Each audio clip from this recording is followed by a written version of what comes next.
Well, as we get older, our lives change, and so can friendships. Careers, family moves, and other changes in life can make it more difficult to maintain those connections or find new ones. The book, 50 and Friendless, Table for One Please, tackles some of these difficult topics, and it also gives advice to women who are rediscovering their worth. Cincinnati native and author Jen Morgan joins me today. Thanks so much for being here, Jen. Oh, thank you for having me. We were talking in the break. This is such an important topic. What inspired you to write 50 and Friendless, Table for One? What was the specific motivator here, the moment that you realized your friendships have changed? Yes, I would say right around my 50th birthday and after. I was a little shocked by some unexpected breakups, but also natural friendship changes. And I think that comes as we age. You don't have to be 50 or friendless to read the book or to connect with it, but I was motivated by feeling hurt, and I think women need to feel seen in that moment when you feel hurt and a little bit alone. And so I wanted to show that we can connect on that level as we go through these things. Yeah, and this is the book here. If you haven't seen it or don't have it for yourselves, you share your own story in this book. What was the hardest part about being so vulnerable?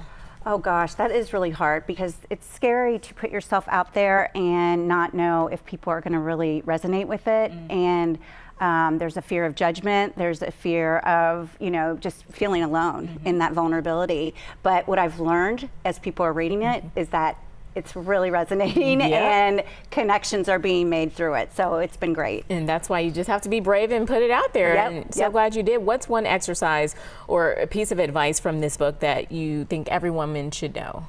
I think first thing is to really get to know yourself better. I think we get lost in the plans and all the groups of people, and looking in the mirror. Chapter 1 is all about looking in the mirror and saying, what do I need to do? What do I need to change? Or the things that I crave in a friendship, and how can I be more like that? So I think that's really important. That's why I say table for one, please. Spend some time with yourself, getting to know yourself again, and then you start to really hone in on the people you want to spend time with and what you want to do with that time. And that's oftentimes what happens as we age. You look back and like, what worked the last 20 years, what didn't? And I'm going to throw out, what didn't work and keep what did work. So what's the biggest life lesson that you hope readers can take away from 50 and Friendless? I think it's really important to have tough conversations, especially with our really close-knit friends, whether they be sisters or actually friends that we've met throughout our life, and have those tough conversations, have some forgiveness and grace, and then determine if it's time to move on naturally or stick it through, stick it out, and really fight for that friendship. Sounds like you're not just giving people a lifetime subscription for no reason.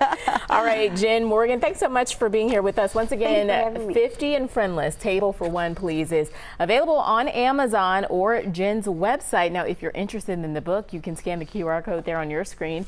And we'll also have all of this information on our website, WLWT.com.